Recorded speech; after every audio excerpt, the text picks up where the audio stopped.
Oxford Reading Tree, Hiccups. Kipper was having fun with Lee.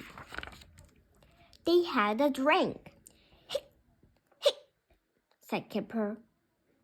He had hiccups. Hic, quick, get a cup of water, said Lee. Did that get rid of the hiccups? Said Lee. Hic, hic, said Kipper. Hic, hic, drink it like this, said Biff.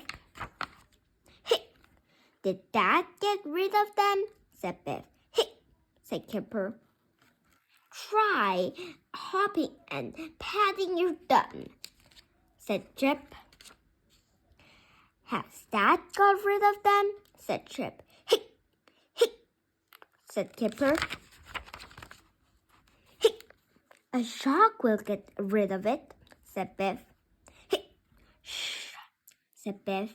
Then, boo! You did it, said Kipper. You got rid of my hiccups. Hic, hic, hic, said Grandpa Chen.